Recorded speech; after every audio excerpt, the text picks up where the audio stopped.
Alright, now I'm going over the blockchain platform's modeling process. And this is actually what's most interesting about blockchains, is that they allow us to have models that are really from what is traditionally a government perspective, and that is a social welfare perspective, where you're maximizing the welfare of an entire group of people. But the platform also has behavior that's a little bit like a firm. So a firm, of course, is trying to maximize profits. It can't levy taxes, just like blockchain platforms cannot levy taxes.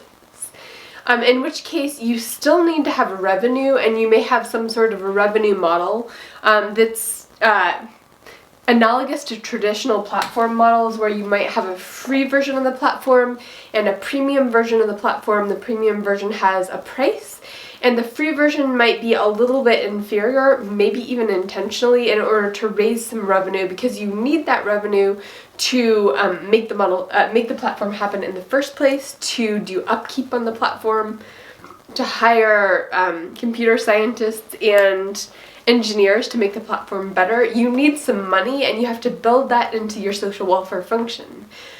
But just like a government is held accountable for maximizing social welfare by a democratic vote, a blockchain platform might be held accountable for maximizing the social welfare of the users by some kind of vote on the users. And of course, you also need to build in a financing mechanism, which I'm not going to model in this video. But, so the first thing, first let me just write out what I just said. Okay, so the blockchain platform is going to maximize social welfare, and whenever you hear social welfare, that's the welfare of a group of people. So you have to ask the question, what group of people?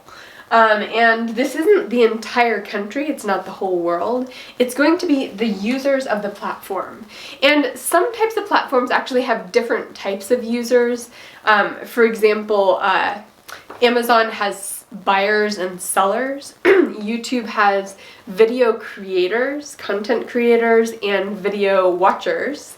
And you might develop a platform that favors the social welfare of one of those groups. I can imagine a YouTube blockchain platform substitute that might try to maximize the welfare of the content creators slightly more than even the users. You might imagine that. But of course, this particular platform idea that I'm exploring in this video, which is the social media that involves podcasting with your friends, where we have a mechanism to keep the podcasting private.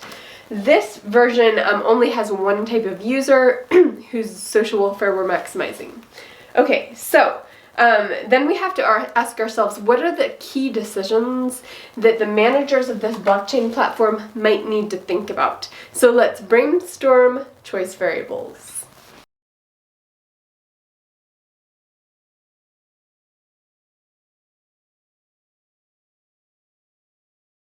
Okay, so the first three of these possible choice variables have to do with how we're going to raise money to make the platform happen in the first place. So we have to decide what's the price of the premium version of the platform, what's the quality of the premium version, and what's the quality of the free version, and these three things together are going to determine our revenue, which will be invested in the quality of the platform for all users, and of course we're trying to maximize social welfare of all users. Now these three decisions related to revenue, these are not going to be the focus of this particular video. I'm more interested in this video in the problems that the platform managers have to decide relating to punishment for betrayal. And of course, this case, it's betrayal for you posting publicly a private conversation that happened. And we can tell generally who posted that conversation because there's a unique waterprint, an audible waterprint on every version of the podcast, so that any version that gets leaked, you can just see what's the waterprint behind that and who among your friend group who had access to the podcast had that particular watermark. So it's a pretty good mechanism for figuring out who posted stuff material publicly and who betrayed someone. But you might imagine situations where it happened accidentally. Maybe you listened to the podcast and someone was in the background recording it secretly and you didn't know about it. So there could be some cases that it would be unfair to punish the person just because the version that they heard got out to the public, in which case you want some kind of justice system built into this thing. And the decisions relating to that justice with betrayal have to do with the severity of the punishment. Do you take them to the legal courts, get them thrown in jail? Do you automatically publish every private conversation they've had in the past? Do you only publish those private conversations to their realm of friends, or do you have a bigger group of people that you publish their private podcasts to? There's lots of different ways of punishing. The first question might be, what should be the severity of the punishment? And then you might want an appeals process where if there was a mistake, there was sort of a internal court system where you could say, wait, no, this was a mistake. I did my best to avoid betrayal. It just happened. And you might want them to be able to appeal it before any punishment goes into place. And then, of course, the appealing process, that's going to involve money. You have to hire lawyers, you have to hire people who are thinking through the justice behind different arguments that they hear. So you could invest more or less into that appealing process. Now, we could model all of these. All of these would be really fun decisions to model. In this particular video, I'm going to model these two. So let's get started.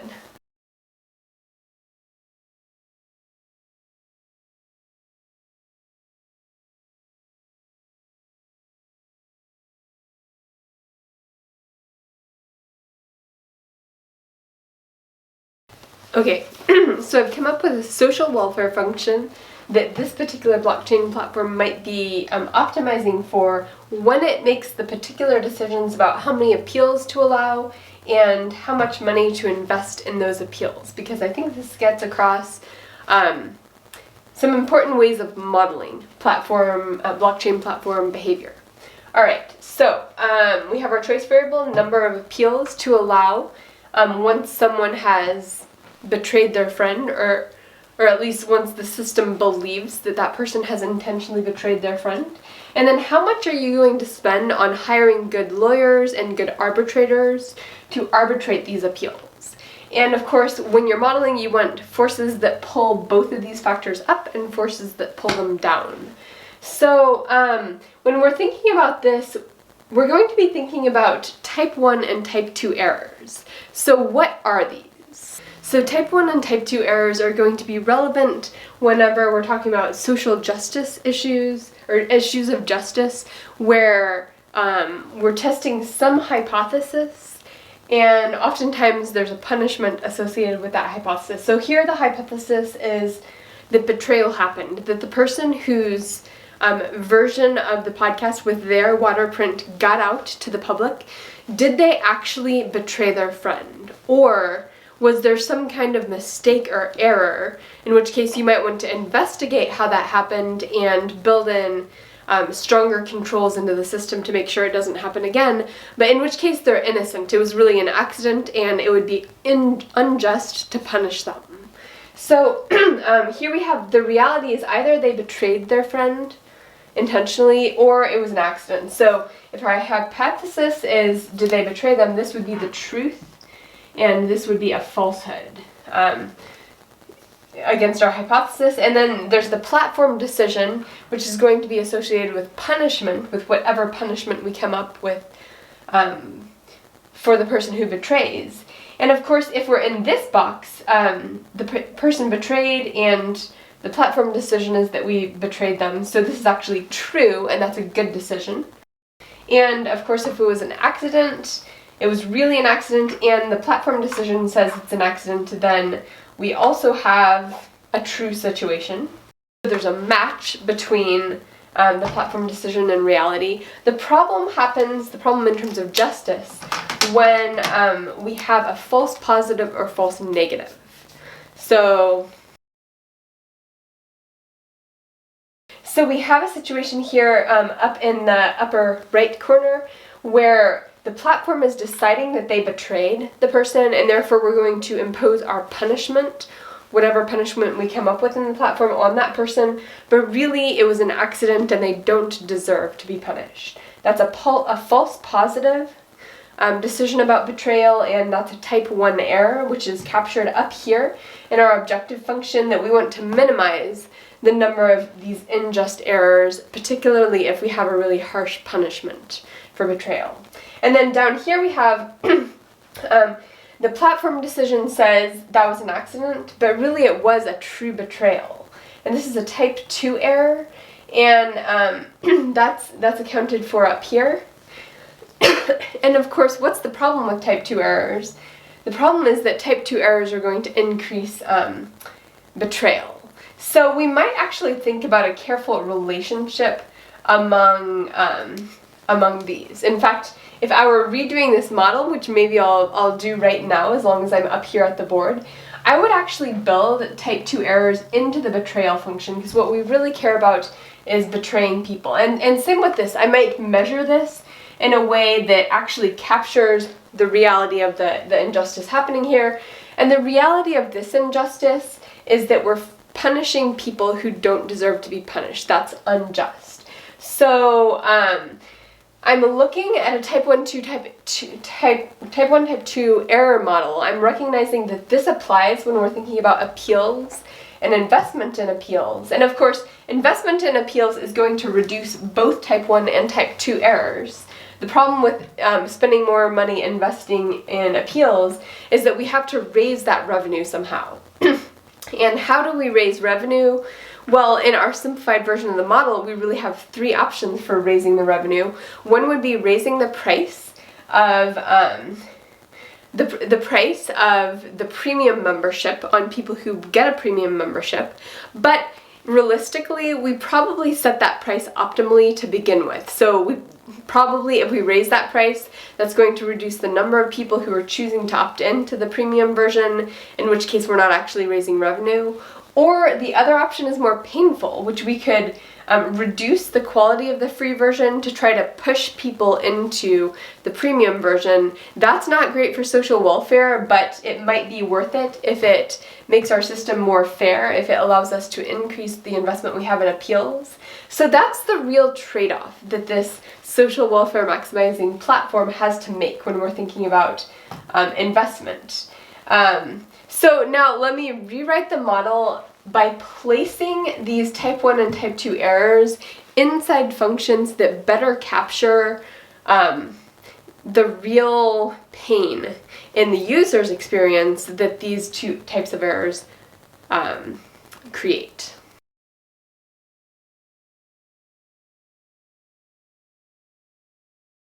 Okay, so I've redone the model. Now we have, we're maximizing something that's negative, so it needs, of course, a negative sign in front of it. Punishment of innocent people, which depends on the incidence of type 1 errors, false positives, when our hypothesis is that betrayal happened.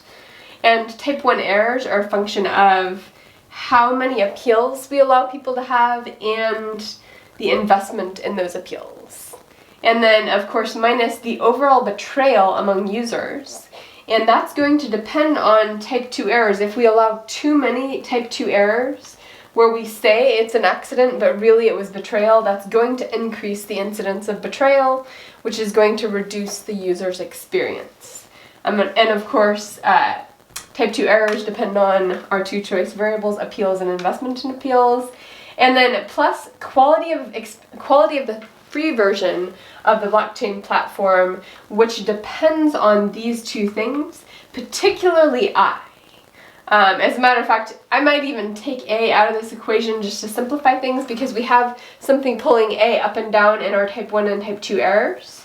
And I investing in the money invested in the appeals is mainly going to be, the cost of that is that to raise our revenue, we're going to have to change the platform to get more money out of users, and that's of course painful for the users, because that might mean reducing the quality of the free version to push more people into the premium version of the platform. But I mean, the cool thing about this is that it's not profit maximizing. It really is maximizing social welfare among the users, and that's a really cool thing that blockchain platforms can do.